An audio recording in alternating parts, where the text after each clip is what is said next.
క్రైస్తవులుగా క్రిస్టియన్ టెర్మినాలజీలో కొన్ని పదాలు మనకు అలవాటైపోయాయి. పదాలైతే మనకు తెలిసాయి కానీ వాటి తీవ్రతను మాత్రం మనం గ్రహించడంలో కాస్త విఫలమయ్యామని చెప్పాలి. అందులో ఒకటి పాపం. నేను అడుగుతున్నానండి, పాపం అంటే ఏంటని నేరుగా ఒకరిని లేచి అడిగితే నేను అడుగుతున్నాను, చెప్పగలరా? మిమ్మల్ని అడుగుతున్నాను. బైబిల్ ఏమందంటే మానవులు పాపాత్ములు అని డిక్లేర్ చేసింది. బైబిల్ డెలిబరేట్గా ఏమందంటే మానవులు పాపాత్ములని కన్ఫర్మ్ చేసింది. బైబిల్ ఏమందంటే ఏ భేదము లేదు, అందరూ పాపము చేసిన పాపాత్ములే అంతే. ఒకటి కాదు, రెండు కాదు, పలుమార్లు పాపాను గుర్చిన ప్రస్తావన బైబిల్లో జరిగింది. నేరుగా అడుగుతున్నాను, పాపం అంటే ఎవరు అన్నారు ఆజ్ఞాతిక్రమమే పాపం అని. నేను అడుగుతున్నాను తిరిగేసి, ఆజ్ఞాతిక్రమమే పాపం అని 2 రెళ్ళు 4 అని లెక్క బాగానే చెబుతున్నారు. ఆజ్ఞాతిక్రమమే పాపం అని బాగానే చెప్తున్నారు. నేను రివర్స్ అడుగుతున్నాను, చెప్పండి, ఆ ఆజ్ఞని అతిక్రమిస్తున్న ఆ పాపం అంటే ఏంటి? నా మాటలు అర్థమవుతున్నాయి లేదు? ఆజ్ఞాతిక్రమమే పాపం అని చెబుతున్నారుగా, అసలు ఆజ్ఞను ఎందుకు అతిక్రమించాలి? ఆజ్ఞను అతిక్రమించాలన్న పాపం ఏంటి? పాపం అనగానే అడుగుతున్నాను, పాపం అనగానే మనకు తెలిసిన అర్థాలు ఏంటి? దీన్ని అర్థం చేసుకోవడానికి ఏమన్నా దాఖలాలు ఉన్నవా? దీన్ని అర్థం చేసుకోవడానికి బైబిల్లో ఏమన్నా పోలికలు ఉన్నవంటే బైబిల్ దీన్ని అర్థం చేసే ప్రయత్నం చేసింది. ఏమని మాట్లాడింది, ఏమని సెలవిచ్చింది? ఒక్కసారి ఆదికాండం తీయండి మీ దగ్గర. మొట్టమొదటి దీని ప్రస్తావన అంటే ఈ పదం యొక్క ప్రస్తావన ఎక్కడ జరిగిందో ఆదికాండము తీయండి ఒకసారి.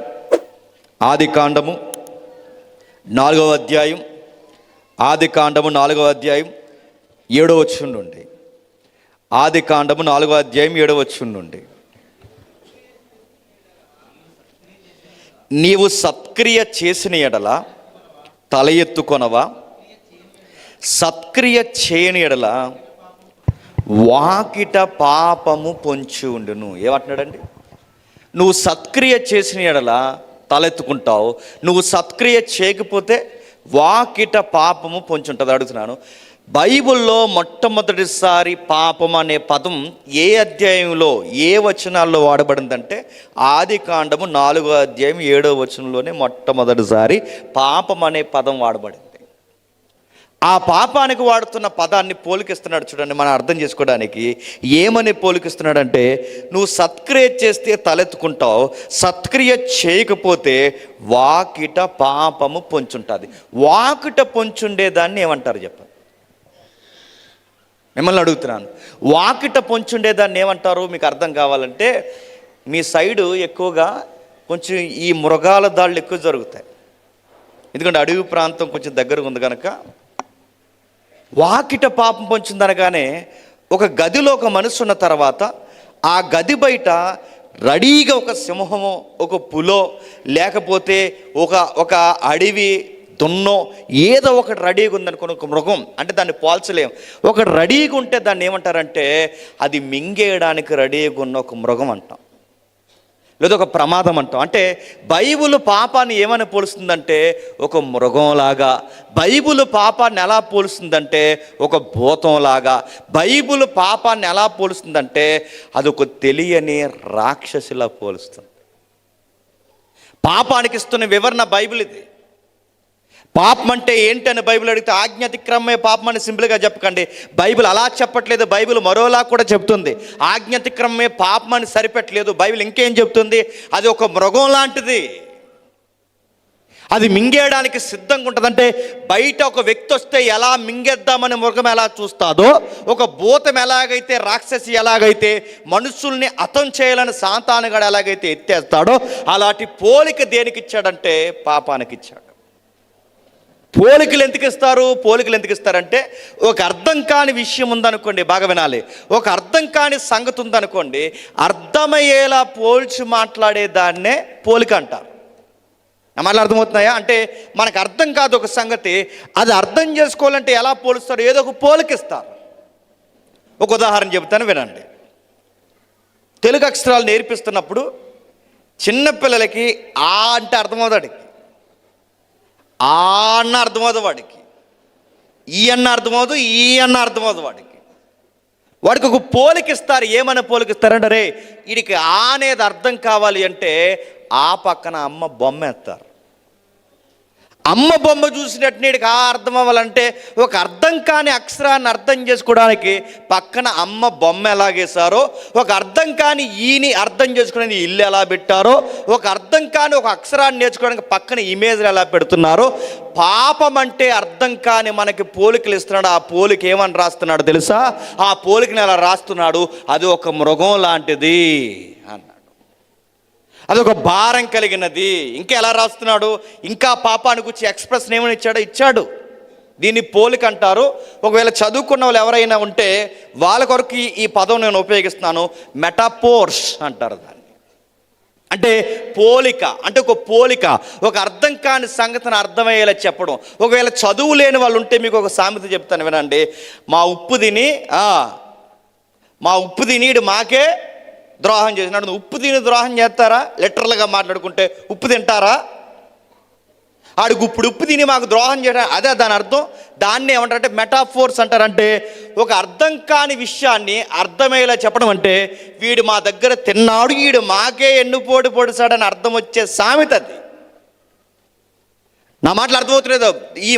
ఈ సామెత మీకు అర్థం కావాలంటే, ఉప్పు తిని అంటే మనకు అర్థమవుతుందంటే, నా ఉప్పు తిని నాకే ద్రోహం చేశాడంటే వీడు మా దగ్గర ఉండి వీడు మమ్మల్ని మోసం చేసిన ఎక్స్ప్రెషన్ అంటారు దాన్ని. అంటే అర్థం చేసుకునే మాట అంటారు. బైబిల్ కూడా అలాంటి పోలికలు ఇచ్చింది. పాపం అంటే మనకు అర్థం కాదు. పాపం అనగానే ఏంటి? పాపం అనగానే పాపం అని కాదు. పాపం అనగానే అది ఒక మృగం లాంటిది. ఇంకా ఎలా పోలుస్తున్నాడు? రకరకాల పోలికలు ఇచ్చాడు దీనికి. ఇంకేమి ఇచ్చాడు చూడండి. లేవియాకాండం ఇంకా బాగా అర్థం కాదు, క్షమించండి. అదే 4వ అధ్యాయం 13వ వచనం. అదే ఆదికాండం 4వ అధ్యాయం 13వ వచనం. అదే ఆదికాండం 4వ అధ్యాయం 13వ వచనం. అందుకు కయ్యేను, నా దోష శిక్ష నేను భరించలేనంత గొప్పది. నా దోష శిక్ష నేను భరించలేనంత గొప్పది. బాగా వినండి. దీనికి మూల పదాలు ఏమన్నా తెలుసా? నా పాపము నేను భరించలేనిది అన్నది. ఇందాకేమనుంది? పాపం అంటే వాకిట పొంచున్న మృగంలా మాట్లాడుతున్నాడు. ఇక్కడ పాపం అంటే మళ్ళీ ఏం మాట్లాడుతున్నాడు? మోయలేనిది, అంటే ఒక బరువు లాంటిది అట్లా. అంటే దీన్ని ఎలాగ అర్థం చేసుకోవాలి? ఒక్కొక్క దిక్కున ఒక పోలికిస్తున్నాడు. అక్కడేమంటున్నాడంటే అది మృగంలా ఉందా, భూతంలా ఉందా, మొత్తం మీద అది ప్రమాదం ఉందని ఒక చోట చెప్తున్నాడు. మరో చోట ఏం చెప్తున్నాడంటే అది మానవుడు మోయలేనంత బరువైనది అంటున్నాడు. ఇంకా ఏం పోలికిచ్చాడు? లేవియాకాండం చూడండి. లేవియాకాండం 16వ అధ్యాయం. ఎందుకు చెప్తున్నాను వినండి. నేను మళ్ళీ చెప్తాను. ఒక అరగంట మీకు ఏం అర్థమవుతుంది ముందు చెప్తున్నాను. ఒక అరగంట మీకు ఏం అర్థమవుతుందో అరగంట తర్వాత అన్నీ అర్థమవుతాయి. అప్పుడు వరకు అర్థం అవ్వట్లేదని మొఖాలు గోళ్ళ కట్టి చూడకండి. మీకు అర్థం అవ్వకపోయినా అర్థమైనట్టు పెట్టండి మొఖాలు, బండి ముందుకు వెళ్తుంది. మీకు అర్థం అవ్వకపోయినా అర్థమైనట్టే చూడండి. ఎందుకంటే ఒక అరగంట మీకు ఏం అర్థం కాదు. ఎందుకు ఈ విషయాలు చెప్తున్నాను చివరికి వెళ్ళేసరి మీకు అర్థం అవుద్ది. లేవియాకాండం చూడండి ఒకసారి 16వ అధ్యాయం. లేవియాకాండం చూడండి ఒకసారి 16వ అధ్యాయం 20వ వచనం నుండి. లేవియాకాండం చూడండి ఒకసారి 16వ అధ్యాయం 20వ వచనం నుండి. అతడు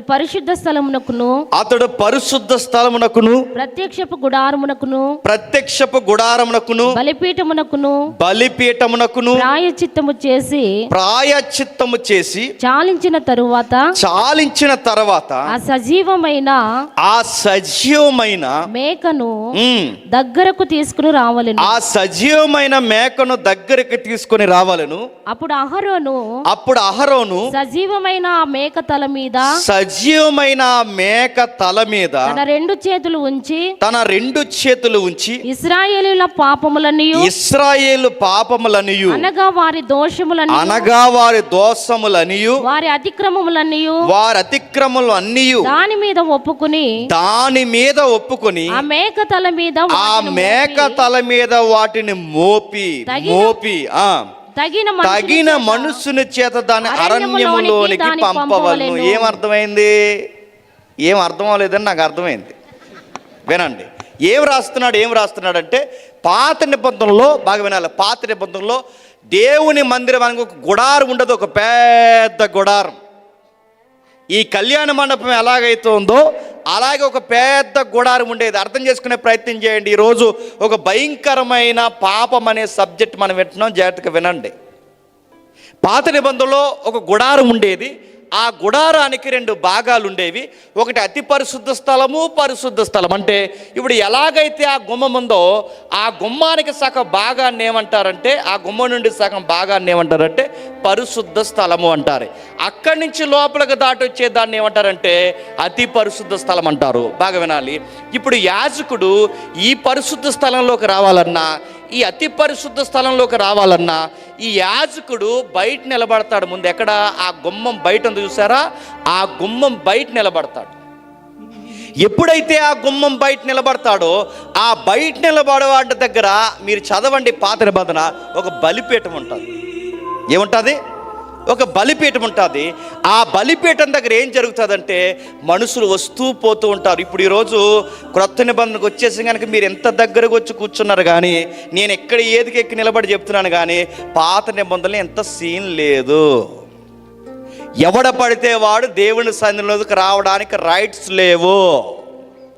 ఎవడైనా ఎక్కడ నిలబడాలంటే నువ్వైనా నేనైనా ఎక్కడ నిలబడాలంటే ఈ మందిరానికి ఆవరణం ఉంటుంది. ఆ ఆవరణం వెలుపల ఒక మందసం, ఆవరణ వెలుపల ఒక భయంకరమైన బలిపీఠం ఉంటుంది. ఆ బలిపీఠం మీద నిప్పులు రెడీగా ఉంటాయి, అక్కడ కట్టెలు రెడీగా ఉంటాయి. అక్కడికి మనుషులు వస్తారు. ఎందుకు వస్తారు? పాపం చేసిన వారు అందరూ అక్కడికి వస్తారు. ఆ గుమ్మం నుంచి లోపలికి వచ్చిన తర్వాత అక్కడ నిలబడతారు. ఆ నిలబడిన వారు మాట్లాడతారు. ఏమని మాట్లాడతారు వాళ్ళు. దేవుడు ఒక యాజకత్వం ఏర్పరిచాడు. ఆ యాజకత్వం ఏమని ఏర్పరిచాడంటే, మరి ఏం చేసావురా? నేను పలానా పాపం చేశానండి. నువ్వేం చేసావురా? పలానా పాపం చేశానండి. అయితే ఇప్పుడు ఈ పాపానికి పరిష్కారం ఏంటి చెప్పినా, నువ్వు సావాలరా అందు దేవుని శాస్త్రం. ఇందాక సహోదరుడు వివరిస్తూ పాత నిబంధనలు లేదా ధర్మశాస్త్రం చదువుతుంటే దేవుని క్యారెక్టర్ కనబడుతుందని చదివాడుగా ఇందాక. దేవుడు ధర్మశాస్త్రం సత్యమైనది, న్యాయమైనది, నీతి కలిగినది, యథార్థమైనది. అంటే బైబిల్కి ఆ లక్షణాలు ఎలా వచ్చాయి? అవి దేవునికి ఉన్నాయి కనుక. మీకు అర్థం కావాలంటే ఇప్పుడు ఈ ఫోన్ ఉందండి, 2x2 అని ఈక్వల్ టు కొడితే ఎంత వస్తుంది? 4 వస్తుంది. 2 రెళ్ళు 4 అని దీంట్లోకి ఎలా వస్తుంది? అలా వచ్చింది అనకూడదు. ఎవడ అడిగాడట, కరోనా ఎలా వచ్చిందిరా అని అడిగితే అన్నాడట వీడు, ఆ ఈదిలోకి వచ్చి ఈ వీధిలోంచి పోయింది అన్నాడట. ఈ వెంటనే క్వారంటైన్లో జాయిన్ చేసేలేండి. ఎలాగొచ్చిందిరా అని లక్షణాలు అడిగితే వీడేం చెప్తున్నాడు? అలాగొచ్చి ఎలా పోయింది అంటున్నాడు. అది కాదు అడుగుతున్నాను. 2 రెళ్ళు 4 అని దీంట్లోకి ఎలా వచ్చింది? ఎలా వస్తుందంటే దీన్ని తయారు చేసిన వాళ్ళ లెక్కుంటే ఆ సృష్టికర్త ఎవడైతే ఉన్నాడో, దీన్ని తయారు చేసిన మేకర్ సృష్టికర్త ఎవడైతే ఉన్నాడో ఆ తయారు చేసిన వాళ్ళు ఉంది ముందు 2 రెళ్ళు 4 అని. ఆ లెక్క ఇందులోకి పెడితే వచ్చింది ఇందులోకి 2 రెళ్ళు 4 అని లెక్క. ఇప్పుడు బైబిల్లోకి నీతి, సత్యము, యథార్థత ఇలాంటి గుణగణాలు బైబిల్కి వచ్చాయంటే ఈ బైబిల్ రాయించిన వాడికి ఉంది ఆ క్యారెక్టర్, గుర్తుపెట్టుకో. దాన్నే దేవుని చట్టం అంటారు. ఈ చట్టంలో కొన్ని రూల్స్ ఉన్నాయి. ఆ రూల్స్ ఏంటంటే పాపం చేసినోడు సావాలి. దేవుడి కఠినమైన నిర్ణయం అది. పాపం చేసినోడు ఖచ్చితంగా చావలసిందే. ఇలాంటి చావలసిన వాడికి ప్రభువా ఎలా ప్రభువా మా నేచర్ అలా ఉంది, మా స్వభావం అలా ఉంది, మా జనకుని దగ్గర నుంచి మాకు అది వచ్చింది, ఇది ఎలా ప్రభు అంటే నీ పాపానికి వాయిదా, నీ పాపానికి కాస్త రుసుము, నీ పాపానికి సౌలభ్యం ఒకటి ఇస్తున్నాను రా. ఆ సౌలభ్యం ఏంటంటే నీకు బదులుగా మరొక జీవి బలి కావాలి. నా మాటలు అర్థమవుతున్నాయి లేదు? నీకు బదులుగా మరొక జీవి బలి కావాలి. ఏ జీవి? నిర్దోషమైన మేక కానీ, నిర్దోషమైన గొర్రె కానీ, నిర్దోషమైన పావురాలు కానీ ఏదో ఒకటి నీకు వకాల్తా పుచ్చుకోవాలి. ప్రస్తుతానికి నీ మీదకి వస్తున్న కోపం, నీ మీదకి వస్తున్న ఉగ్రత, నీ పాపానికి వస్తున్న శిక్షకు నువ్వు ఎగిరిపోవాలి. కానీ దీనికి బదులుగా తాత్కాలికమైన ఉపశమనం నీకు కావాలి అంటే ఒక మేకనంతే అన్నాడు.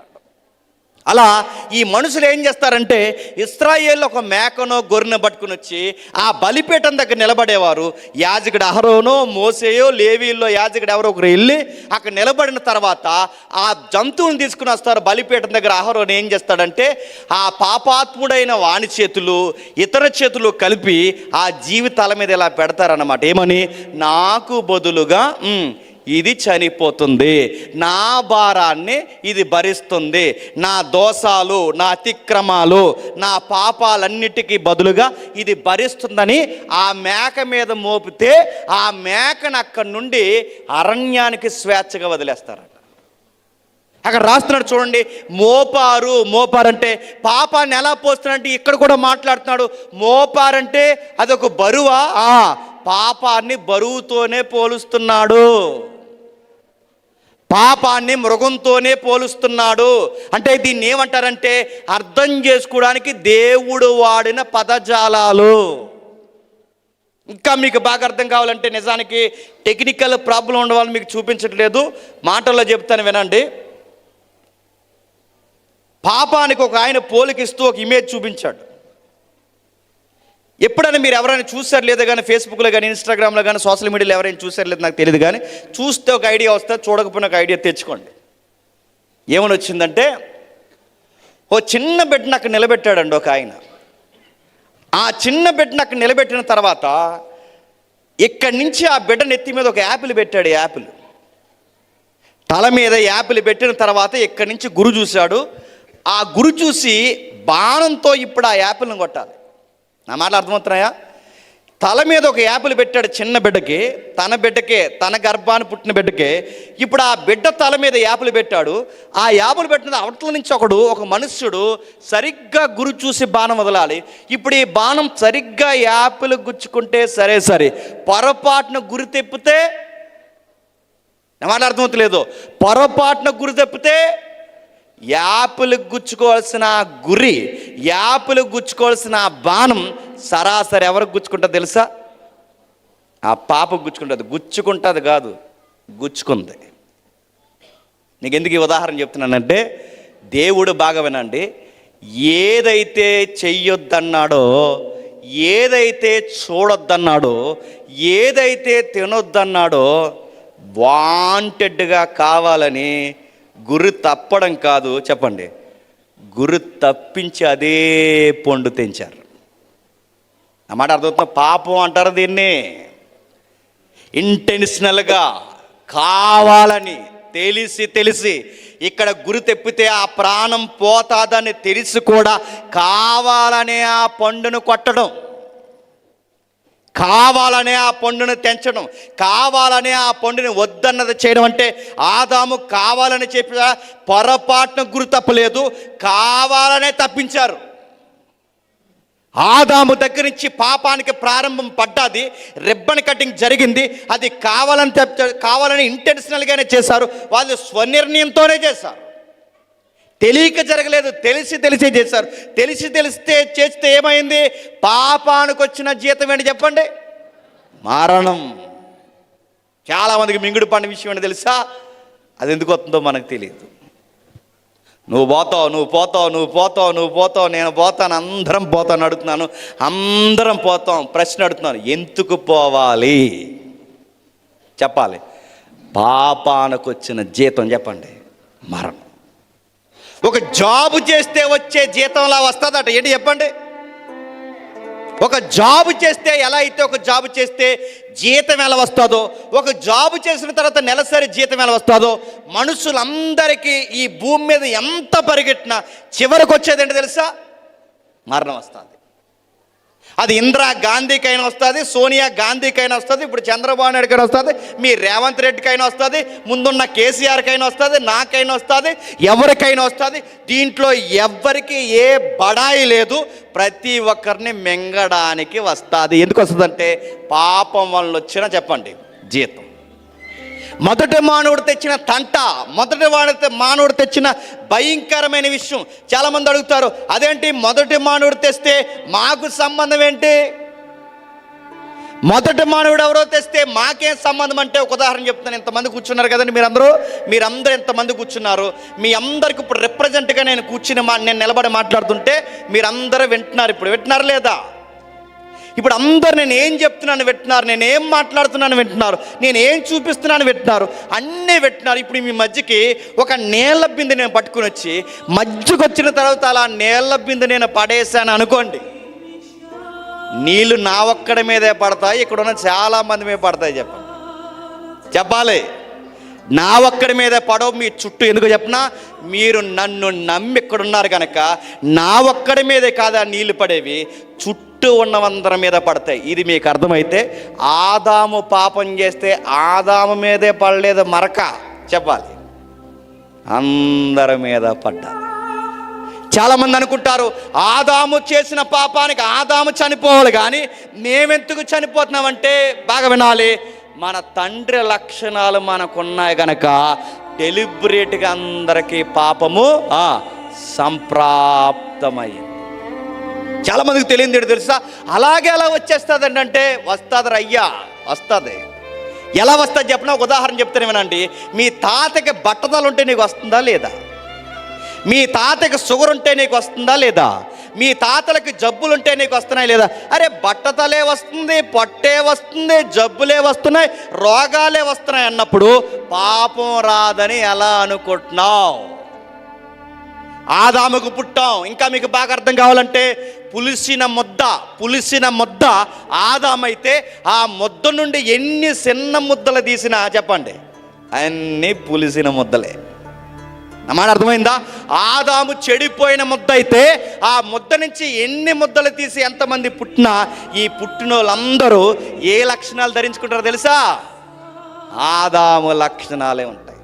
ఒకప్పుడు పెళ్ళిళ్ళు చేసినప్పుడు అటు 7 తరాలు ఇటు 7 తరాలు చూసేవారు. ఎందుకు?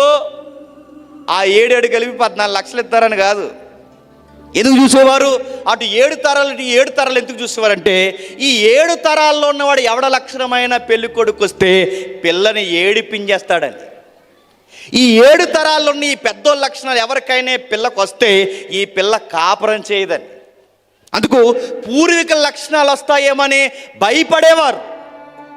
ఇప్పటికే కొన్ని విషయాలు చెప్పినా, మేనరికాలు చేసుకుంటే పుట్టిన బిడ్డలు ఎఫెక్ట్ అవుతారు తెలుసా?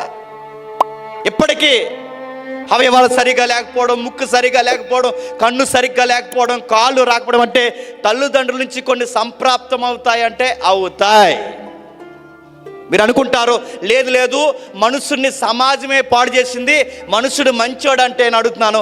మొట్టమొదటి మనుషుడు లేనప్పుడు బాగానండి, మొట్టమొదటి మనుషుడు ఉన్నప్పుడు సమాజమే లేదు. మొట్టమొదటి మనుషుడు ఉన్నప్పుడు సమాజమే లేదు. వీళ్ళందరిని అడుగుతున్నాను, సమాజం అంటే చెట్లు చేమలో గుట్టలు కాదు. సమాజం అంటే తెలుసా? మనుషులే. మనుషులంటే ఎలా పాడైపోయారు, ఎలా వచ్చాయి? తల్లిదండ్రుల లక్షణాలు, బిడ్డల లక్షణాలు. మీకు ఉదాహరణ చెప్తాను వినండి. ఒక పెద్ద కుక్కకి చిన్న కుక్క పుట్టిందంట. పెద్ద కుక్కకి చిన్న కుక్క పుట్టింది అనుకోండి, పెద్ద కుక్క ఏమని అరుస్తుందండి? బౌ అని అరుస్తుంది. పెద్ద కుక్కకి చిన్న కుక్క పుడితే ఏమని అరుస్తుంది చెప్పండి? అది బౌ అనే అరుస్తుంది. నేను అడుగుతున్నాను, పెద్ద కుక్క బౌ అని ఎలా అరిసిందో చిన్న కుక్క కూడా బౌ అని అరుస్తుంది. నేను అడుగుతున్నాను, దీనికి బౌ అనే లక్షణాలు ఎలా వచ్చాయి? వాళ్ళ అమ్మదే, గుర్తుపెట్టుకో.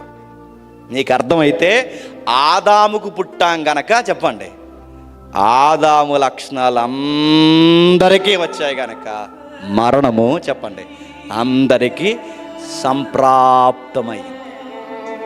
ఏ భేదం లేదు, మరణం అందరికీ సంప్రాప్తమైంది. అందుకే ఎక్కడ మీరు చూడండి మరణాన్ని గురించి మాట్లాడుతున్నప్పుడు బైబిల్ మొట్టమొదటి వ్యక్తినే మాట్లాడుతుంది. రోమిలికి రాసిన పత్రిక చూడండి ఒకసారి. రోమిలికి రాసిన పత్రిక 5వ అధ్యాయం, రోమిలికి రాసిన పత్రిక 5వ అధ్యాయం 17వ వచనం నుండి. రోమిలికి రాసిన పత్రిక 5వ అధ్యాయం 17వ వచనం నుండి. మరణము క్షమించండి 12వ వచనం నుండి, 5వ అధ్యాయం 12వ వచనం నుండి. ఇట్లుండగా ఒక మనుషుని ద్వారా పాపము, ఒక మనుష్యుని ద్వారా పాపము, ఒక మనుష్యుని ద్వారా పాపము, ఒక మనుష్యుని ద్వారా పాపం. ఇప్పుడు అడుగుతున్నాను, ఆ ఒక్క మనుషుడు ఎవరు చెప్పండి? ఆదాము. ఆ మనుషుని ద్వారా ఏమొచ్చింది చెప్పండి? పాపము. ఆ మనుషుని ద్వారా పాపం వస్తే అదే మనుషుడికి పుట్టాం కనుక అవే లక్షణాలు ఎవరికి వచ్చాయి చెప్పండి? మనందరికీ వచ్చాయి.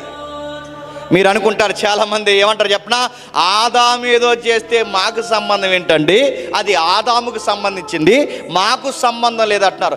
ఇలాగే బొంకాడు తోటలో ఎవరు తెలుసా? మీ అయ్య మన అయ్య.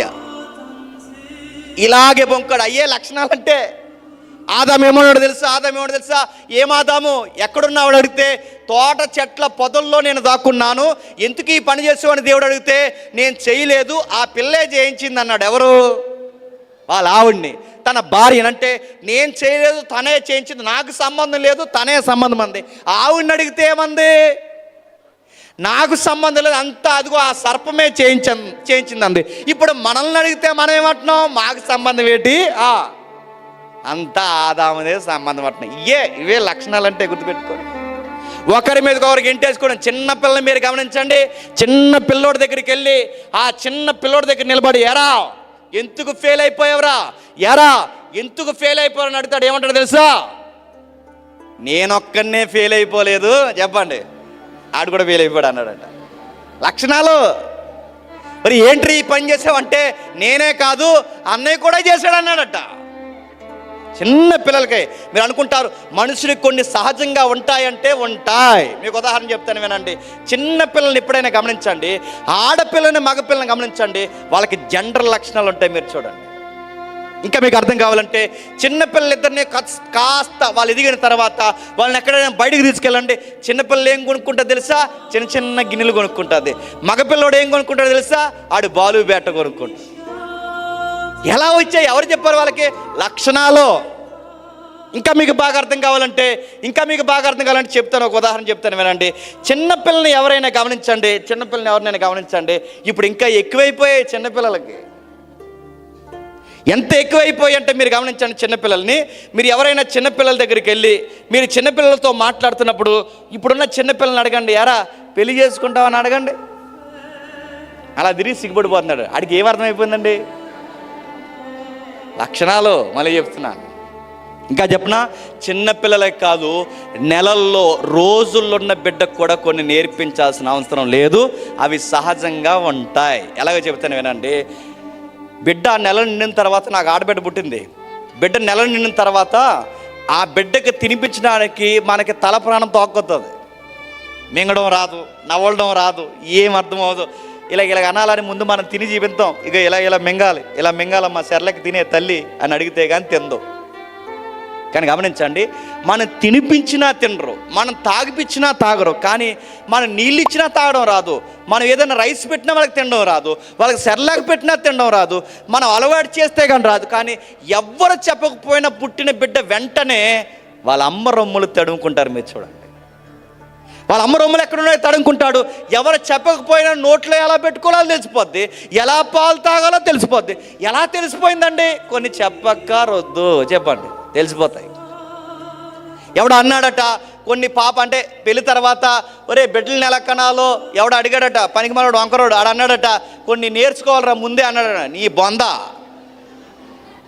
నేర్చుకోకరొద్దురా అయ్యా, అవి తెలుస్తాయి. అవి చెప్పాల్సిన అవసరం లేదు, కొన్ని సహజంగా తెలిసిపోతాయి. అవి ప్రత్యేకించి చెప్పాల్సిన అవసరం, అది నేచర్, అది సహజ లక్షణాలు, అవి వచ్చాయి. ప్రతి ఒక్కరికి బాగా వినండి, చెప్పకుండానే కొన్ని ఉంటాయి. ఆదాము దగ్గర మనం వాడిన పదం ఏంటో తెలుసా? లేదా బైబిల్ వాడుతున్న పదం ఏంటో తెలుసా? గురి తప్పాడు. గురి తప్పడం దానికి, పాపము అన్న దానికి బైబిల్ వాడిన పదం ఏంటో తెలుసా? అమర్ష, అమర్త్య, అమర్ష అంటారు దాన్ని.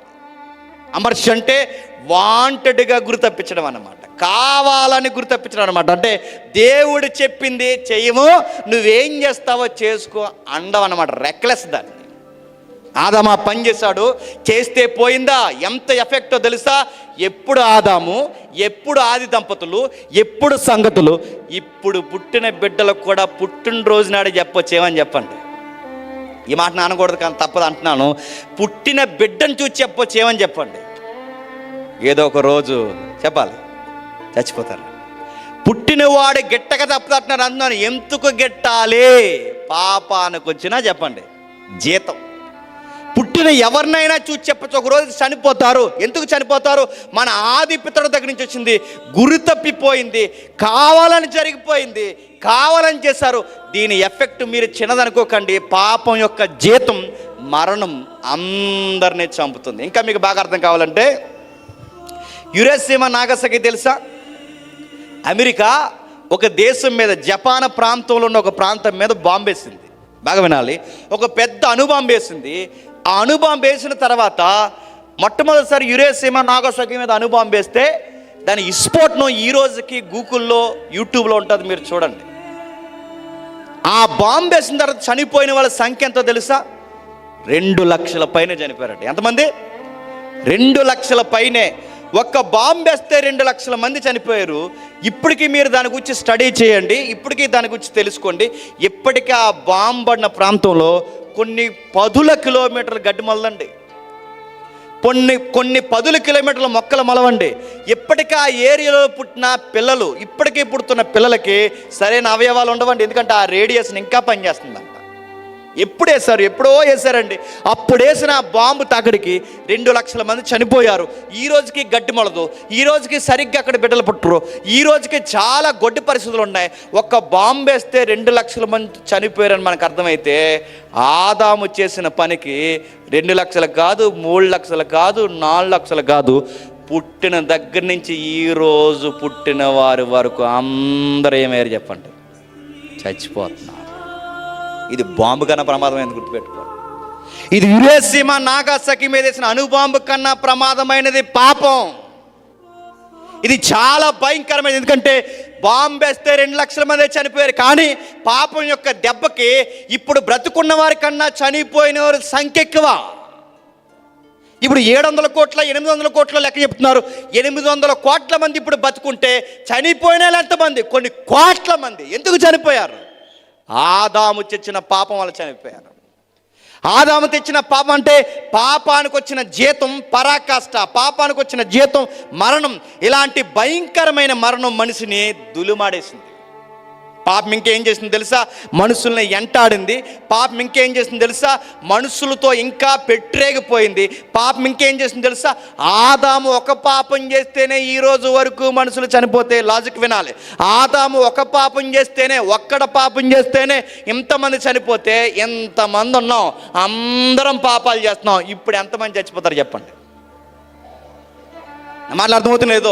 ఎప్పుడో ఒకడు పాపం చేస్తేనే ఈ రోజుకి చనిపోతే, ఇప్పుడు అందరూ ఏం చేస్తున్నారు చెప్పండి? ఏమవుతుంది? ఏమవుతుందో చెప్పనా? ఓజోన్కి కన్నం పడింది. అర్థమైన వాళ్ళకి అర్థమవుతుందండి. అంటే ఆదాము చేసిన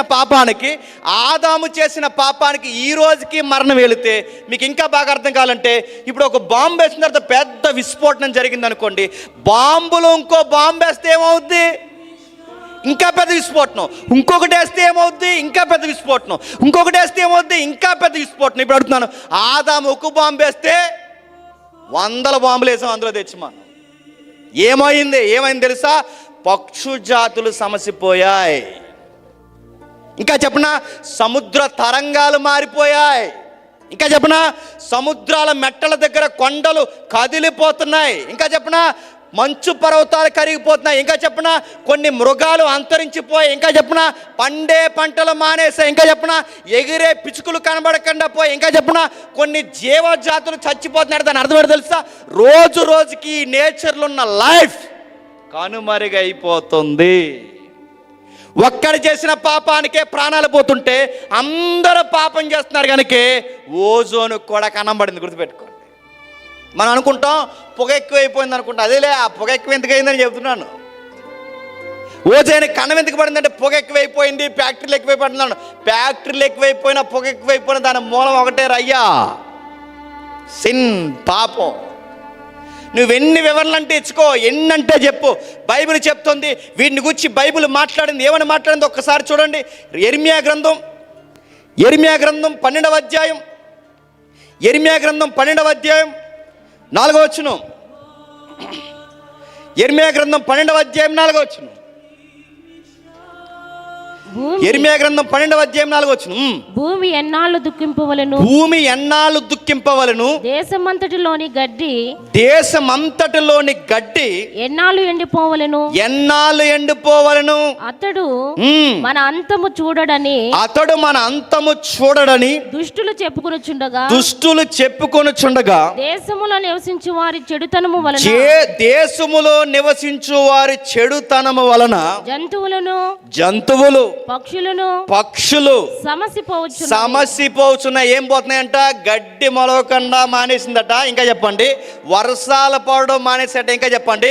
కొన్ని జంతువులు చనిపోతున్నాయి. ఇంకా చెప్పండి. కొన్ని పక్షులు ఎగరడం ఎందుకు ఇలా జరుగుతుందంటే రోజు రోజుకి ముట్టడ దెబ్బల్లాగా మన దేశము మన రాష్ట్రాలు మారడానికి కారణం ఏంటో తెలుసా? చెప్పండి. మనుషులందరూ పాపం చేస్తున్నారు కనుక. ఒకప్పుడు టైంకి వర్షాలు పడేవి, ఇప్పుడు శీతాకాలంలో వర్షాలు పడుతున్నాయి, ఎండాకాలంలో చలిహేస్తుంది, ఆ ఎడారిలో మంచు పడుతుంది. మీరు చూస్తున్నారు లేదు? అన్నీ చూస్తున్నారా వార్తలు? ఏంటి ఇలా మారిపోయిందంటే బైబిల్ అంది మీరు పాపం చేస్తున్నారు కనుక ప్రకృతి చక్రం మారిపోయిందంట. దాని ఎఫెక్ట్ ఎక్కడ కొడుతుందో చూడండి. ఆదాము తప్పు చేసినప్పుడు దేవుడు అన్నాడు ఈ రోజు నుంచి నీకు వృక్ష ఫలములు ఉండవు, గడ్డి తిని బతుకుతావన్నాడు. ఒక్కడు తప్పు చేస్తేనే గడ్డి తిని బతికే రోజులు వస్తే అందరం తప్పు చేస్తాం, ఆ గడ్డి కూడా దొరకదన్నాడు. గుర్తుపెట్టుకోండి. అదే చెప్తున్నాడు. ఒక్కడు తప్పు చేస్తేనే గడ్డి తిని బతుకుతామంటే ఇప్పుడు మనమందరం అదే తప్పులు చేస్తుంటే, అదే పాపం చేస్తే గడ్డి కూడా మొలదన్నాడు. జంతువులు కూడా బతకమన్నాడు. నువ్వు జీవుల మీద బతకలేవు, గడ్డి మీద బతకలేవు, పక్షుల మీద బతకలేవు. మానవుడా నువ్వేమైపోతావు తెలుసా? మరణానికి మరింత మరణముగా మారిపోయి నీ సావుకి నీకు సంప్రాప్తమైపోయి ఆవిరైపోతావు అన్నాడు. పాపానికి వచ్చే పరాకాష్ట, పాపానికి వచ్చి మాట్లాడుతుంది బైబిల్. పాపాన్ని ఇంకేం మాట్లాడింది బైబిల్? ఇలా అంది, బాగా వినండి. బైబిల్ ఇలా అంది. పాపం ఏముందో తెలుసా? అది ఘోరమైన వ్యాధి గలదండి. ఏంటట?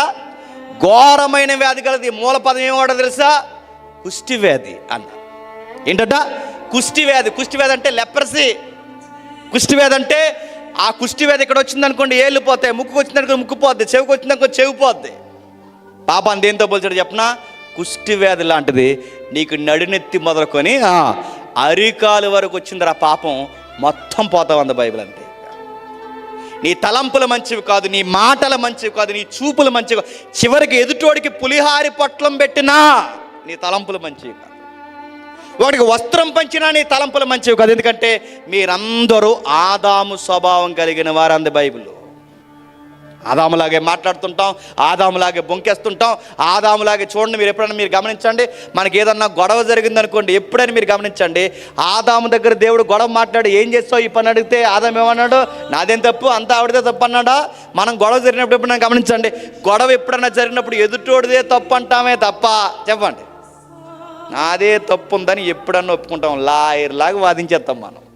అంతా అడిగి చేసాడండి, తర్వాత నేను చేశానండి అంటాం మనం. ఇవే ఆదాము లక్షణాలు అంటే గుర్తుపెట్టుకోండి. అంతా ఆడే చేశాడంటే తర్వాత నేను చేశానంటే ఇలాగే బొంకాడు మన అయ్యా, ఇలాగే బొంకాడు మన పితరుడు. ఇవే లక్షణాలు మనకు సంప్రాప్తమయ్యాయి. పాపం పోలుస్తుంది, కుష్టివేత్తో పోల్చింది. హృదయానికి పట్టిందంట. ఆ హృదయం ఏమంటుంది తెలుసా? పర్లేదులే అంటది అది. ఆ హృదయం ఏమంటుంది తెలుసా? నిన్ను పట్టి పీడిస్తుంది. హృదయం ఏమంటుంది తెలుసా? నిన్ను బానిసలాగా మార్చేస్తుంది. ఒక ఉదాహరణ చెప్తాను వినండి.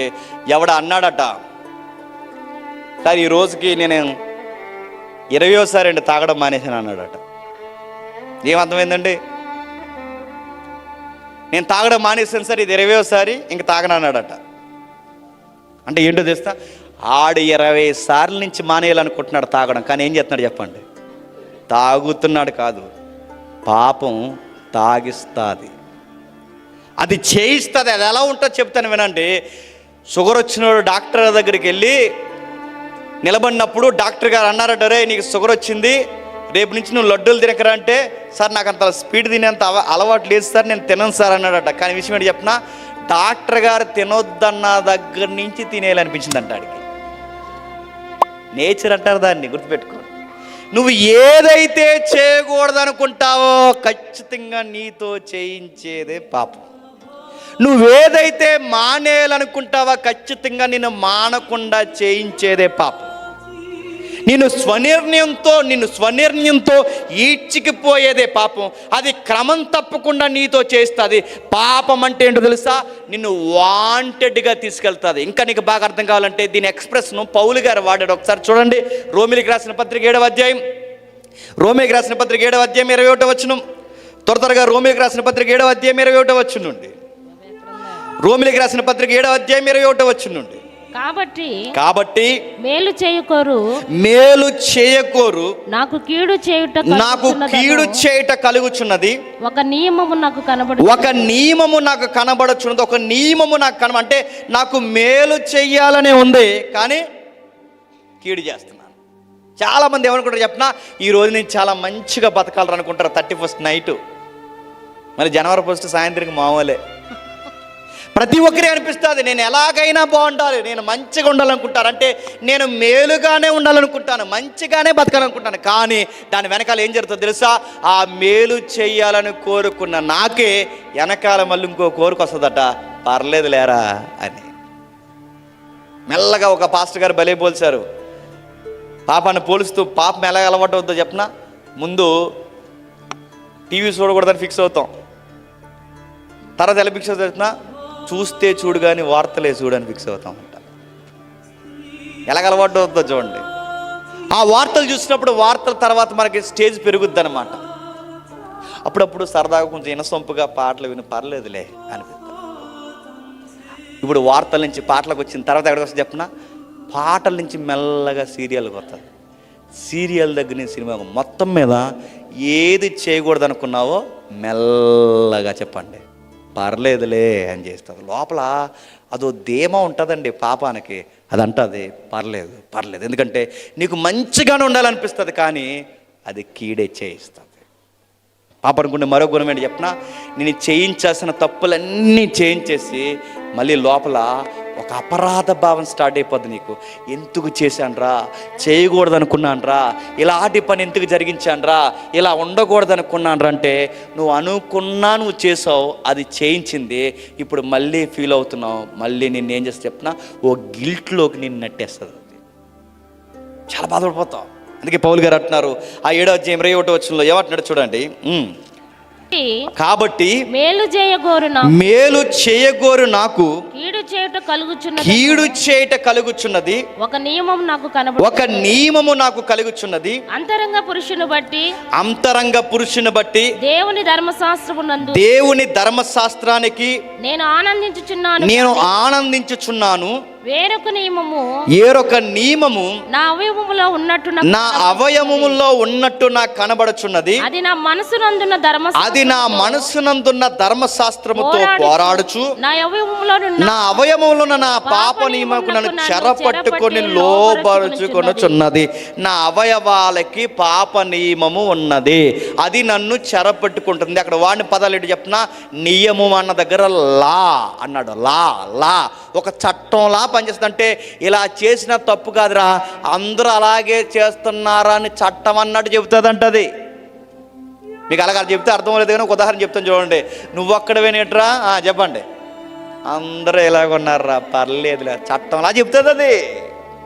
ఒక నియమం ఉన్నట్టు, అంటే అందరూ అలాగే ఉన్నారా, నలుగురితో నువ్వు కూడా అన్నారంట. నలుగురితో నువ్వు ఎలాగ ఉండాలరా, అందరూ అలాగ ఉన్నారా, నువ్వు ఒక్కడే ఉండిపోయి ఏం చేస్తావురా, వచ్చాడని నీతిమంతుడని అది నిన్నే అటకారం చేస్తుంది. అదొక నియమంలాగా ఒక చట్టంలాగా చక్కగా చెబుతున్న చూడండి. చెరపట్టి అంటే అరెస్ట్ చేస్తుందట, బలవంతంగా చేపిస్తుందట. అరెస్ట్ చేస్తుంటే చెర అనగానే ఎలా అయితే మనకు అర్థమవుతుందో అరెస్ట్ చేస్తుందట. అరెస్ట్ అంటే నిన్ను బలవంతంగానైనా సరే పని చేపిస్తుంది, రేపేస్తుంది, ఉక్కిరి బిక్కిరి చేస్తుంది, ఖచ్చితంగా దానికి దొరుకుతాడట. ఆ టైంలో ఈ మాట ఇలా తప్పుగా అంటున్నాను అనుకోకండి. ఆ మనుషుడికి ఆ టైంలో ఉండే ఫీలింగ్ ఏంటి చెప్పినా, ఆడికి దేవుడు గుర్తురాడు. ఆ కొద్ది సమయం 5 నిమిషాల్లో ఆడికి దేవుడు గుర్తురాడు, బైబిల్ గుర్తురాదు, దైవ శాస్త్రం గుర్తురాదు, సేవకులు గుర్తురాదు, సహవాసం గుర్తురాదు, సత్క్రియ గుర్తురాదు, ఏమీ గుర్తురాదు. ఆడికి 5 నిమిషాల ఫీలింగ్ ఏంటి చెప్పినా, ఎవడ చేయట్లేదు అని ఫీలింగ్ వస్తుంది. 5 నిమిషాలు ఆ ఫీలింగ్ ఏంటి చెప్పినా, ఒక మాటలో చెప్పాలంటే దానికి వాయిస్ లేదు, కానీ ఒకవేళ వాయిస్ ఇస్తే ఆ పాపానికి, దేవా ఈ 5 నిమిషాలు నాకు చాలా పని ఉంది, ఈ 5 నిమిషాలు నువ్వు నాకు దేవుడివి కాదు, ఇప్పుడు నాకు నేనే 5 నిమిషాల దేవుడిని, అందుకే ఐ ఆమ్ మై గాడ్ అంటాడట మనిషి. నాకు నేనే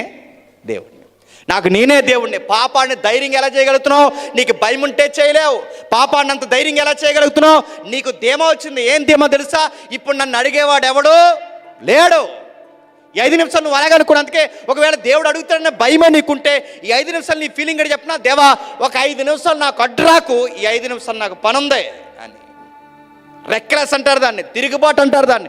దేవుడు ఏం చేస్తావో చేసుకో, ఇక 5 నిమిషాలు నా ఇష్టం వచ్చినట్టు ఉంటాను. అందుకే ధీమాగా తాగుతారు బాప్టిజాలు తీసుకుని, ధీమాగా తప్పులు చేస్తారు బాప్టిజాలు తీసుకుని, ధీమాగా సందా దొంగలిస్తారు బాప్టిజాలు తీసుకుని, ధీమాగా చర్చిలకు వచ్చి కూడా లవ్ స్టోరీలు పెట్టుకుంటారు. ధీమా ఎందుకు చెప్పినా, మమ్మల్ని ఎవడో ఎవడన్నాడు ఆ పాపం చెప్తుంది నీకు. అది లోపల గోస స్టార్ట్ అయింది నీకు.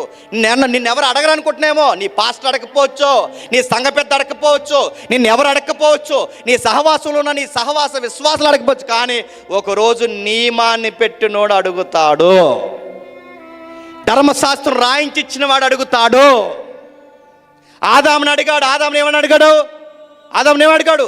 తినవద్దని నీకు ఆజ్ఞాపించిన వృక్ష ఫలం ఎందుకు తిన్నావు? మీరు అనుకోవచ్చు తెలియక తినాడు, తెలియక కాదు, చెప్పాడా లేదా? రే ఇదిగో 100 చెట్లు ఉన్నాయి, ఆ ఒక్కటే తినకని చెప్పాడా లేదా? ఎవరైనా పాపం చేసిన తర్వాత నాకు తెలియక అంటే కుదరదు, తెలియకపోయినా పాపమే.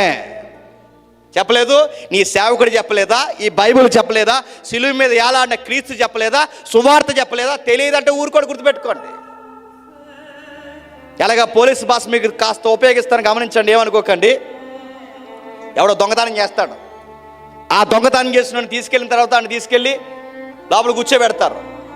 ఆటోలో ఎవరో బ్యాగ్ మర్చిపోయారని ఇంటికి పట్టిపోయాడట. ఆటో డ్రైవర్లు జాతకం వినండి, ఎవరైనా ఉంటే. ఆటోలో బ్యాగ్ మర్చిపోయిన తర్వాత ఆటో డ్రైవర్ ఏం చేశాడంటే ఆ బ్యాగ్ ఇంటికి పట్టిపోయాడట. ఏం చేయాలి? చట్ట ప్రకారం ఏం చేయాలి? మర్చిపోయిన వాళ్ళకి ఇన్ఫర్మేషన్ ఇవ్వడమో, లేకపోతే బ్యాగ్ మర్చిపోయారు సార్ అని పోలీస్ స్టేషన్కి ఇవ్వడమో, ఏదో ఒకటి చేయాలి. వీడు దొరికిందే సొంతం ఇంటికి పట్టుకుపోయాడట. తర్వాత పోలీసులు వెళ్ళారు, రికవరీకి తీసుకొచ్చారు, కూర్చోబెట్టారు. సార్ అలా బ్యాగ్ పట్టుకెళ్ళడం తప్పని నాకు తెలియదు సార్ అని. లేదురా అబ్బాయి, చట్టంలో పలానా సెక్షన్ ప్రకారం, పలానా లా ప్రకారం, ఇదిగో సిఆర్పిసి ఐపీసీ ప్రకారం నువ్వు తప్పు చేసినట్టురా, పొరుగువాడి వస్తువు ఆశించే కనుక ఇది తప్పేరంటే, నేను అంత చదువుకోలేదు సార్ అంటే సీరెత్తారు, గుర్తెట్టుకోండి. నువ్వు చదివావా లేదన్నది రూల్ కాదు, నీకు సెక్షన్ తెలుసా లేదన్నది రూల్ కాదు. ఒక రూల్ ఉంది, ఆ రూల్కి పడి నువ్వు బతకాల్సిందే. ఇంకా అదిరిపోయి ఆన్సర్ చెప్పినా వినండి. మనం అనుకుంటాం చాలా స్వేచ్ఛగా బతికేస్తాను, ఎవరు అనుకోకండి అలాగా. స్వేచ్ఛగా పోతున్నాను ఎవరు అనుకోకండి. నువ్వు ఎంత స్వేచ్ఛ ఉందో, రోడ్డుకి ఎడం పక్క వెళ్ళే నువ్వు కుడి పక్కకి వెళ్ళు, నీ స్వేచ్ఛ ఏంటో అర్థమైపోద్ది. మనం అనుకుంటాం చాలా స్వేచ్ఛగా ఏం బతకట్లేదు. ఒక విషయం చెప్పినా, మిస్టేక్ జరిగిందో ఆ కేరళ అమ్మాయికి మీరు చూసారు లేదో, మిస్టేక్ జరిగిందో ఆ కేరళ అమ్మాయికి ఉరిశిక్ష చేస్తున్నారు. దేశంలో 2వ మహిళ ఉరిశిక్షను అడుగుతున్నాను. ఆ అమ్మాయి అనుకుంది ఎవరు అడగరు, ఏమి చేయరంటే, మనకు తెలియకుండా దేని కింద బతుకుతున్నాం తెలుసా? ఒక చట్టం కింద బతుకుతున్నాం, గుర్తుపెట్టుకోండి. నీకు రాజ్యాంగం తెలిసినా తెలియకపోయినా, నీకు ఐపీసీ తెలిసినా తెలియకపోయినా, నీకు సిఆర్పిసి తెలిసినా తెలియకపోయినా, నీకు చట్ట పరిభాష నిబంధనలు ఆర్టికల్స్ నీకు తెలిసినా తెలియకపోయినా, నువ్వు చట్టం కింద బతుకుతున్నావు. ఎదుటోడు దాచించినా, ఎదుటోడిని కొట్టినా, ఎదుటోడిని తన్నినా, ఎదుటోడు భూభాగంలోకి వెళ్ళినా చట్టం అనేది ఇన్వాల్వ్ అవుద్ది. నువ్వు అనుకుంటా నన్ను ఎవడేమన్నా అనుకోకు. నీకు స్వేచ్ఛ ఉన్నదన్నది ఎంత వాస్తవమో, నీ పైన చట్టం ఉన్నదన్నది కూడా అంతే వాస్తవం. ఇది నీకు అర్థమైతే, నీకు తెలిసినా తెలియకపోయినా పాపం చేస్తే నీ పైన ఒక చట్టం ఉంది, అది దైవికమైన చట్టం, మర్చిపోకు. ఖచ్చితంగా అడుగుతుంది, నేను నిలదీస్తుంది. నువ్వు చెయ్యొద్దు అనుకుంటున్న పాపం నువ్వు చేస్తుంటే, నేను అనుకోలేదు సార్ అలా చేసేసానంటే ఊరుకుంటారా? సార్ నిజానికి ఎప్పుడు నాకు దొంగతనం చేయాలనిపించలేదు సార్, ఎందుకు ఈరోజు అలా బ్యాగ్ కట్టిపోవాలనిపించింది సార్ అంటే, పోలీసుడు పాపం పెట్టకి ఎప్పుడు అలవాటు లేదంట, వదిలేయండి అంటాడా పోలీస్ అయినా? నీ ప్రొఫైల్ ఎట్టి ఏం చూడడం, ముందు లోన్ ఎట్టి అంటాడు, గుర్తుపెట్టుకో. దేవుడు ఖచ్చితంగా లెక్కలు తీస్తాడు, దేవుడు ఖచ్చితంగా అడుగుతాడు, దేవుడు ఖచ్చితంగా దులుమాడేస్తాడు. పాపానికి వచ్చిన జీతం మరణమే, అది ఒక మనుషుని వలన వచ్చింది. ఆ మనుషుడు చేసిన పాపానికి అందరికీ సంప్రాప్తమైంది. నేను ముగిస్తున్నాను.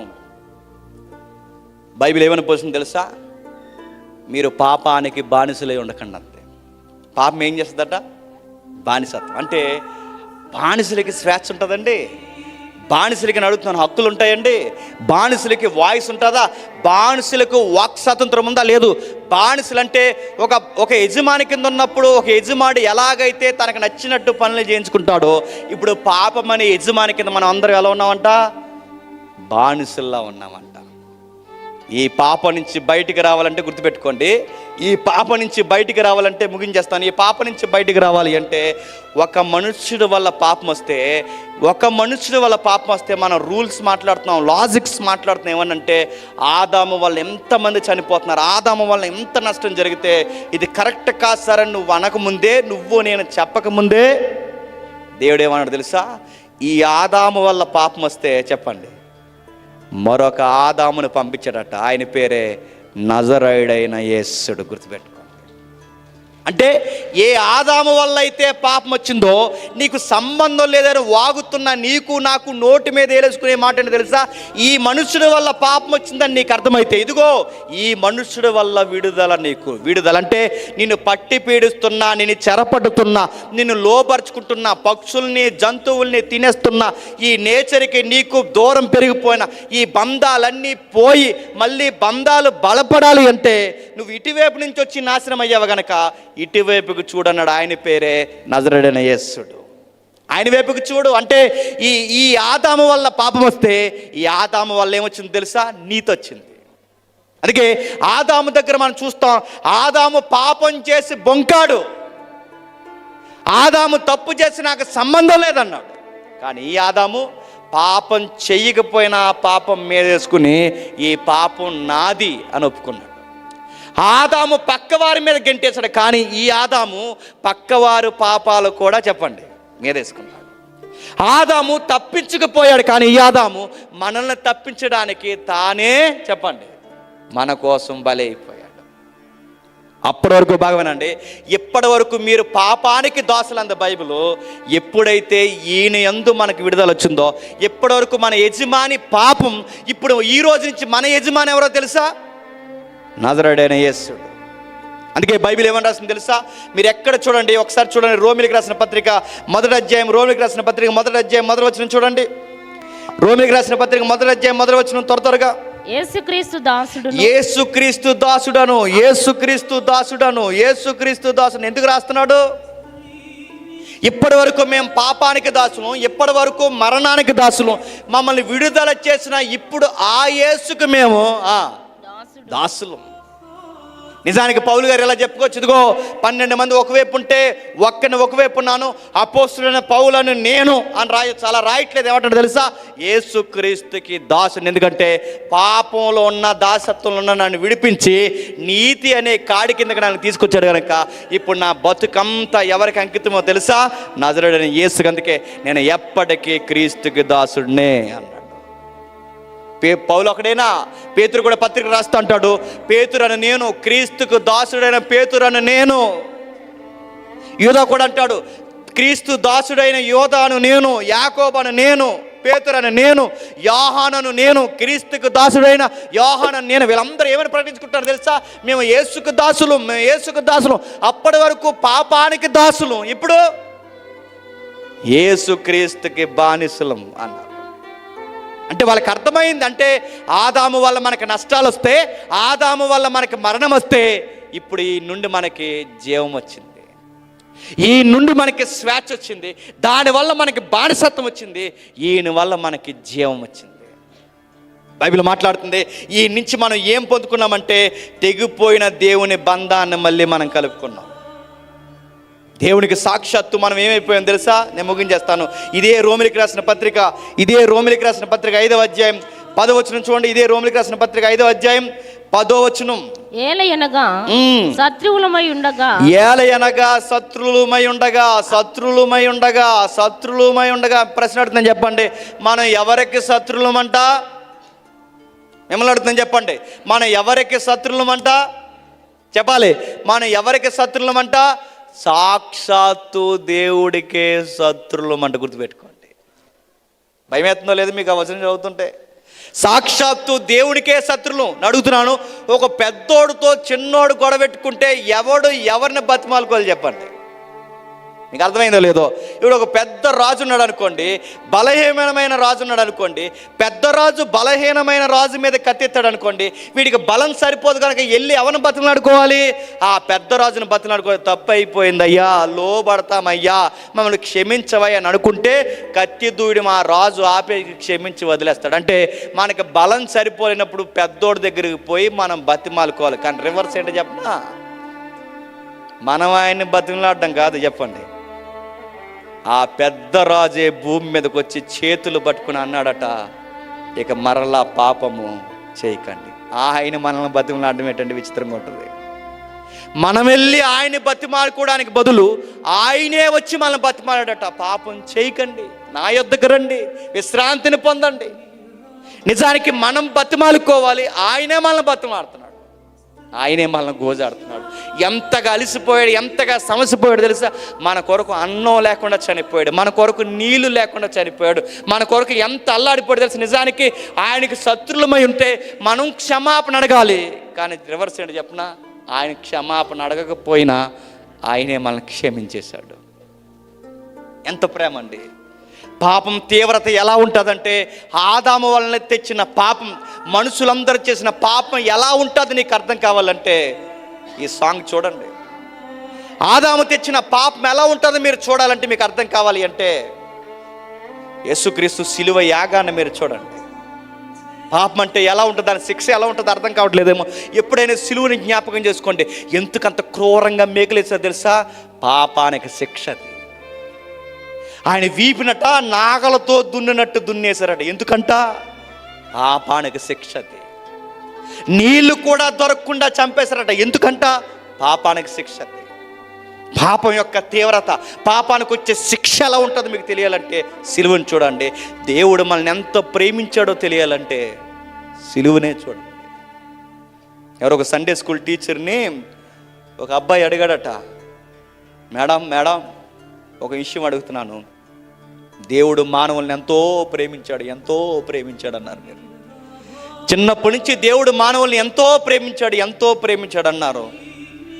ప్రేమ అంటే ఏంటి మేడం అని అడిగితే అప్పుడు మేడం అందట, దేవుడు నరులను ఎంత ప్రేమించాడంటే తన ప్రియ కుమారుణ్ణి మానవుల కొరకు బలేశాడురా, అంత ప్రేమించాడు. అంటే ఆ పిల్లగాడు రివర్స్ క్వశ్చన్ అడిగాడట, మేడం మానవుల్ని దేవుడు అంత ప్రేమిస్తే తానే చనిపోవాలి కానీ తన కొడుకుని చంపనేడు మేడం అని అడిగాడట.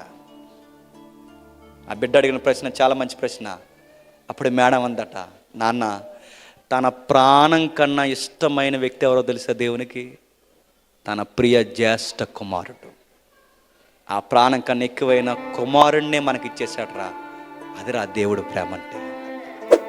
ఆ సండే స్కూల్ పిల్లగాడు కళ్ళు నీళ్ళు తుడుచుకుని, దేవుడు ఎంత మనల్ని ప్రేమించాడు మేడం అంటే, అంత ప్రేమించాడు. ఎందుకు మేడం అంటే, మనం అందరం ఆదాము స్వభావంతో వచ్చామరా అని చెప్పాడు. మరి నాకు ఆ స్వభావం పోవాలంటే ఇప్పుడు ఏం చేయాలి మేడం అంటే, ఇప్పుడు నేను దాని నుంచి బయటపడాలంటే ఏం చేయాలి మేడం అంటే, ఈ ఆదాము నుంచి పుట్టి మనం ఇలా తయారయ్యాం గనక ఇప్పుడు ఆత్మీయంగా ఈ ఆదాము నుంచి పుడితే కానీ మనం బాగుపడమరా అని చెప్పి. నీకు ఇంకా బాగా అర్థం కావాలి అంటే ఆ సాంగ్ రెడీ చేయండి. మీకు ఇంకా బాగా అర్థం కావాలి అంటే ఉదాహరణ చెప్తాను మేడం. ఒక మిషనరీ అడవి ప్రాంతాల్లో సువార్త చేయడానికి వెళ్ళాడు. సువార్త చెబుతున్నాడు, ఎంత చెప్పినా అడవి తెగలకి సువార్త అర్థం లేదు. ఎందుకంటే కొంచెం మూర్ఖంగా ఉంటారు, అనాగరికంగా ఉంటారు. వాళ్ళకి ఎంత చెప్పినా వాళ్ళకి సువార్త అర్థం పోయేసరికి అడవి తెగల మధ్య గొడవలు ఎలా ఉంటాయో మనకు తెలుసు. కొంచెం మారుమూల ప్రాంతాలకు పోతే, రిమోట్ ఏరియాకి పోతే వాళ్ళ గొడవలు ఎలా ఉంటాయో తెలుసా? వినండి, జాగ్రత్తగా వినండి, నా వైపు చూడండి, వినండి. ఆ మూల ప్రాంతాలకు పోతే వాళ్ళ గొడవలు ఎలా పెట్టుకుంటారు. అడవి ప్రాంతాలకి అనాగరికులకి గొడవలు పెట్టుకోవడానికి పెద్ద కారణాలు అవసరం లేదండి. ఆ గూడు నుంచి పోయేవాడు ఈ గూడు వైపుకి ఇలా చూస్తే చాలా ఏట్రా అలా చూస్తున్నాం, సాయంత్రం సెంటర్లు తీసుకుందాం అంటారంట. గొడవలు అలా ఉంటాయన్నమాట. చూస్తే గొడవ, తుమ్మితే గొడవ, దొగ్గితే గొడవ, వాళ్ళకి జాతి వైరం గొడవ, ప్రాంతీయ వైరం గొడవ. పాస్టర్ గారు 7 సంవత్సరాల నుంచి సువార్త చెప్పారే, ఇంక మీరు గొడవలు మానరా, ఇంకెప్పటికీ మీరు మారరా, నేను వచ్చాను యేసుక్రీస్తు కోసం చెప్తున్నాను, చక్కగా ప్రేమగా ఉండండి అని చెప్తున్నాను, మీరు వెళ్ళి వాళ్ళని కొట్టడం, వాళ్ళు వచ్చి మిమ్మల్ని కొట్టడం, మీకు బుర్రలు పనిచేయవా, ప్రేమించండి రా, యేసుక్రీస్తు మనల్ని ప్రేమించాడంటే ఎంత సువార్త చెప్పినా వాళ్ళకి అర్థమవలేదట. పాస్టర్ గారు కోపం వచ్చింది, బ్యాగ్ సర్దేసుకున్నాడు. ఇంక మీరు మారరా, మీకు ఎంత చెప్పినా ఇలా గొడవలు పెట్టుకుంటారు, మీ దగ్గర ఉండే కానీ ఎక్కడికన్నా పోయి సువార్త చేస్తే బెటరు, మీ అడుగు తెగల మధ్య నేను ఉన్నాను బ్యాగ్ సర్దుకుని వెళ్ళిపోతే పాస్టర్ గారిని బతిమలాడుకున్నాడు గూడెం ప్రజలందరూ. అయ్యా అది కదయ్యా ఒక విషయం చెప్తున్నా, మీరు వెళ్ళిపోతే మా బిడ్డలకు చదువులు రావయ్యా, మీరు వెళ్ళిపోతే మాకు బట్టలు వేసుకోవడం తెలియదయ్యా, మీరు వెళ్ళిపోతే మేము ఏం తినాలో మాకు అర్థమవుదయ్యా, అయ్యా దయచేసి వెళ్ళొద్దయ్యా, మా బిడ్డలు బాగుండాలి, అందరూ బాగుండాలి, ఉండండి అయ్యా అంటే, ఎందుకు ఉండాలిరా, మీరు గొడవలు మానరు, ఏమి మానరు, మీరు ప్రార్థనకు రారు, సరిగ్గా వాక్యం వినరు, ఎందుకు వినాలరా, వెళ్ళిపోతాను రా అన్నాడట. అది కాదండి, మీకు మాట ఇస్తున్నాం, ఇంకెప్పుడు మేము తప్పు చేయమన్నారట. తప్పు చేయడానికి గ్యారంటీ ఏంట్రా అని అడిగితే ఆ గూడెం పెద్ద వచ్చి ఎలా అన్నాడట, అయ్యా మాకు నీతి ఉంది, ఆ నీతి ఏంటంటే మేము మళ్ళీ గొడవలు పెట్టుకోకూడదని ఒక నిబంధన చేసుకుంటాం. ఆ నిబంధన ఏంటంటే మా తొలుసూలు కుమారుడు ఎవరైతే ఉన్నాడో, గూడెం పెద్ద కొడుకు ఎవడైతే ఉన్నాడో, ఆ తొలుసూరు కుమారుని పట్టుకెళ్ళి మా శత్రువుల జాతి ప్రజల చేతికి ఇచ్చేస్తాం, అక్కడే మా బిడ్డ పెరుగుతూ ఉంటాడు, మా నుంచి ఏమాత్రం గొడవ జరిగినా మా బిడ్డని అక్కడ చంపేస్తారు. ఇదిగో మాకు ఒక నియమం ఉంది, ఈ నియమాన్ని అక్కడ ఇస్తున్నాం, మా బిడ్డ ఉన్నంత కాలము మేము గొడవలు పెట్టుకోం, మా బిడ్డని అక్కడ ఇచ్చామనగానే పాస్టర్ గారు ఆశ్చర్యపోయాడట, రే ఇన్ని గొడవలు పెట్టుకుని మీకు ఇలాంటి నీతులు కూడా ఉన్నాయడరా అని. ఉంది సార్, ఎప్పుడు చెప్పలేదు, మాకు ఆ నీతి ఉంది సార్, ఈరోజే మాకు బిడ్డని ఇస్తాం, ఈరోజే బిడ్డని ఇచ్చేస్తాం సార్ అంటే, అప్పుడు పాస్టర్ గారు అన్నారట, అరే ఇప్పుడు మీకు సువార్త చెప్తాను కూర్చోండి ఒకసారి అన్నాడట. కూర్చుంటప్పుడు అన్నాడట, బాగా వినండి, కూర్చుంటే అన్నాడట, మనకు గొడవలు రాకుండా మీ బిడ్డను పట్టుకెళ్ళి మనం ఎలాగైతే పక్క గూడెం ప్రజలకు ఇచ్చేసి మనం సమాధాన పడుతున్నామో, దేవునికి శత్రులమైన మనం మన బిడ్డను పట్టుకెళ్ళి దేవునికి ఇవ్వడం కాదు, దేవుడే చెప్పండి తన జ్యేష్ఠ కుమారుని మనకి ఇచ్చేశాడు రా సమాధానం కొరకనగానే అందరూ ఒక్కసారి ఏడ్చారట. అయ్యా ఇన్ని రోజులు మీరు చెబుతున్న సువార్తిదా మా బుర్రలకి ఎక్కలేదనగానే 7 సంవత్సరాల నుంచి నా బుర్ర పిక్కుని చెబుతున్నది ఇదేరా, దేవుడు మన కొరకు తన కుమారుణ్ణి బలిసేశాడు. శత్రులమైన మన చేతులు పట్టుకోవడానికి, మనకి క్షమాపణ ఇవ్వడానికి తన ప్రియ కుమారుణ్ణి మన కొరకు చంపేసుకున్నాడు. ఇదేరా సువార్త అనగానే అప్పుడు అన్నారట, అయ్యా ఇప్పుడు మమ్మల్ని ఏం చేయమంటారయ్యా అంటే, మారు మనసు పొంది బాప్టిజాలు తీసుకోండి. ఇదే సువార్త అపోస్తులకు అర్థమైంది, ఇదే సువార్త ఆది సంఘానికి అర్థమైంది. ఈ సాంగులో ఆ దృశ్యాలు వస్తాయి, మీరు చూడండి. పేతురు ఉంటాడు కదండి, పేతుడు 3 సార్లు బొంకేస్తాడు. ఎన్నిసార్లు? 3 సార్లు. ప్రభు చెప్తాడు, నువ్వు మాట ఇచ్చా కానీ 3 సార్లు బొంకేస్తావు పేతురు అంటే, మరిసిపోయి 3 సార్లు బొంకుతాడు. ఆ సాంగ్లో మేమే తయారు చేసాం సాంగ్ని. ఆ సాంగ్ని మీరు జాగ్రత్తగా అబ్జర్వ్ చేయండి. 3వసారి అబద్ధం ఆడే సమయానికి ఎక్కడో పేతురు కింద పడిపోయి ఉంటాడు. భుజాల మీదకు ఉమ్మేసి ప్రభు యొక్క భుజాల మీదకు సిలివెత్తున్న టైంలో నేరుగా తన కళ్ళు పేతురు వైపు చూస్తాడు. ఆ కంటి చూపుతో పేతురికి అర్థమైపోద్ది. ఆ చూపుకి అర్థం ఏంటో తెలుసా? నేను చెప్పాను కదా, నువ్వు నన్ను ఎరగనంటావు అనగానే ఆ 3వసారి అబద్ధమైనప్పుడు ఆ పేతురు అక్కడే కుప్పకూలిపోయి ఏడుస్తూ అంటాడు, దేవా మాట తప్పాను, గతి తప్పాను, మాటిస్తున్నాను, ఇక మళ్ళీ చనిపోయే వరకు నేను ఎరుగునని నేనని తల క్రిందులుగా సిలువ ఎంచుకుని చచ్చిపోయాడు. ఒక రక్తస్రావం కలిగిన స్త్రీ ఉంటుంది, అందరూ తనను ద్వేషిస్తారు, ఎవ్వరు తను పట్టించుకోరు. అలాంటి టైంలో ప్రభు తను పట్టుకుంటాడు, తన మాటిస్తాడు, ఇంకెప్పుడు పాపం చేయకమ్మా అని తన వాదార్చన దేవుడు నా కలవరి గిలి మీద సిలువ వేసేస్తుంటే ఆ సిలువ రక్తం ఇలా ఒత్తుతూ అంటుంది, దేవాని కోసం మేము ఏం చేయాలి ప్రభు అంటే, దానికి పునరుద్ధానం తర్వాత అర్థమవుద్ది, వెళ్ళండి ఇతర సమీప గ్రామాల్లో నేను మీ కొరకు మరణించి తిరిగి లేచానని ఇదందరికీ చెప్పండి. సాంగ్ చివరిలో ఒక వీడియో వస్తుంది, మీరు చూడండి. పౌలు అనే ఒక భక్తుడు ఉంటాడు, సాంగ్ ఆయనతోనే ఎండ్ అయిపోతుంది. పౌలు గారిని ఘోరంగా హింసించేస్తారు, భయంకరంగా బాధ పెడతారు. పౌలు గారిని కలవరి గిరి మీద ఎన్ని శ్రమలకు గురి చేశారో, క్షమించండి, కలవరి గిరి మీద ప్రభుని ఎన్ని శ్రమలకు గురి చేశారో ఆ సిలువ శ్రమలకి తగినట్టుగా సమానమైన శ్రమలు అనుభవించిన వాడు అపోస్తలుడైన పౌలు. ఎలా చంపేస్తారో తెలుసా? ఆయన అరెస్ట్ చేసిన తర్వాత నీరో చక్రవర్తి హయాంలో చరిత్ర చెప్తుంది, ఇలాంటి దొంగ ఒకటి తయారు చేస్తారండి, తలకాయలు నరకడానికి దొంగ. ఆ దొంగ మీద పౌలు గారు తలకాయ పెడతారు, కత్తి పైకెత్తుతారు. నువ్వు నేనైతే ఏమంటాను తెలుసా? ఏదో తెలియక సువార్త చేశానండి, ఇంక ఈ రోజు నుంచి సువార్త చేయను, నన్ను వదిలేయండి, ఈ రోజు నుంచి యేసు కోసం మేము ప్రకటించమంటాం. ఎందుకంటే మనకు ఆధార్ కార్డు మారుతానంటేనే యేసు ఎవరో మనకు తెలియదు అంటున్నాం మనం. రేషన్ కార్డులో రేషన్ ఎవరంటేనే మనకి వేసేవరో తెలియదు అంటున్నాం మనం.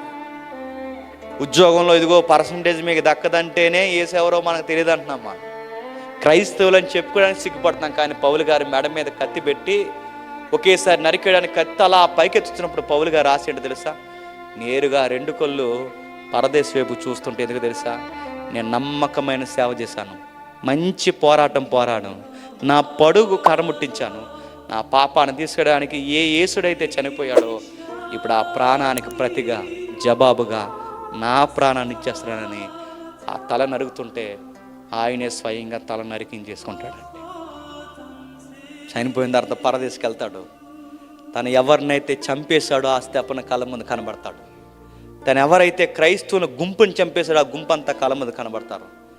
ఇలా పరదేశంలో ఎత్తుక్కుంటా ఉంటాడు. ఆ వీడియో అంతా మీకు కనబడుతుంది. ఆ పరదేశంలో ఎవరి కోసం ఎదుగుతున్న పౌలు అంటే ఆ మౌనం వెనకాల ఒక సమాధానం ఉంది. మన కొరకు మరణించిన ఆ నజరుడైన యేసుడేడి అని ఎదుగుతాడు. ఆమడ దూరాన్న యేసు కనబడతాడు. ఒక లైన్ వస్తుంది అక్కడ, పౌలు దేని కొరకైతే పోరాటం చేశాడో ఆ యేసుని చూసి తన జీవితాన్ని సార్థకతం చేసేసుకున్నాడు. ఎందుకో తెలుసా? పాపం యొక్క తీవ్రత ఏంటో వాళ్ళకి అర్థమైంది. దేని నుంచి విడిపింపబడ్డాం అర్థమైంది. యేసు ప్రభుని ఎందుకు నమ్ముకోవాలో అర్థమైంది. ఎందుకు ఆయన వెంబడించాలో అర్థమైంది. ఎందుకు సువార్త చేయాలో అర్థమైంది. మనకే అర్థం అవ్వలేదు. మనకేం అర్థమైందో తెలుసా? మనకి ఇల్లు ఇస్తాడేమో అని నమ్ముకుంటున్నాం మనం. మనకేం అర్థమైందో తెలుసా? మనకి బిడ్డలు లేకపోతే బిడ్డలు పుడతారేమో అని నమ్ముకుంటున్నాం మనం. మనకి యేసుప్రభు అంటే ఏమర్థమైందో తెలుసా? డిఎస్సిలో ఒక మార్క్ వస్తే చాలని నమ్ముకుంటున్నాం మనం. యేసుప్రభుని మనం ఎందుకు నమ్ముకుంటున్నాం తెలుసా? ఏదో ఒకటి కలిసి వస్తుందని నమ్ముకుంటున్నాం. యేసుప్రభుని ఎందుకు నమ్ముకుంటున్నాం? ఇడ్డోరు మీద చెప్పినా ఆ గేదె పాలవలేదని నమ్ముకున్నారంట. యేసుప్రభుని ఎందుకు నమ్ముకుంటున్నారంటే రకరకాల కారణాలు నమ్ముకుంటున్నారు. కొంతమంది ఎందుకు నమ్ముకుంటున్నారంటే ఆ సమాధుల దొడ్లో స్థలం దొరకదని నమ్ముకున్నారంట. రకరకాల కారణాలు నమ్ముకుంటున్నారు. కానీ బైబిల్ దేవుడు నీకు అర్థమైతే యేసుప్రభుని ఎందుకు నమ్ముకోవాలంటే ఆదాము నుంచి వచ్చిన నా స్వభావానికి, నేను చేసిన నా పాపాలకి బదులుగా నేను చనిపోలేదు, మరి నజరుడైన యేసుడు చనిపోయాడు.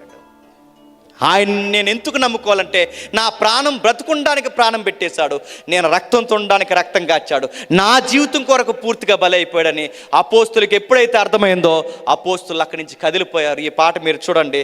నిజంగా మీకు అర్థమైతే ఈ పాట అయిన తర్వాత ఎవ్వరి వైపు చూడొద్దు, ఎవరితో మాట్లాడొద్దు, ఎవరికే సంజాయిషి చెప్పొద్దు. నువ్వు దేవుని ఎదుట ఎలా ఉన్నావో నీకు అర్థమైతే అక్కడికక్కడే మోకాళ్ళు వేసి ఈ పాట అయిన తర్వాత ఆ చివరి ప్రార్థనలు ఒప్పుకోండి. దేవా, నీ ఎదుట మేము పాపం చేసామని ఒప్పుకోండి. దేవా, ఈ రోజుకి సువార్త అంటే మాకేంటి అర్థం లేదని ఒప్పుకోండి. ఆ నిజమైన దేవుడు, క్షమాపణ ఇచ్చే దేవుడు.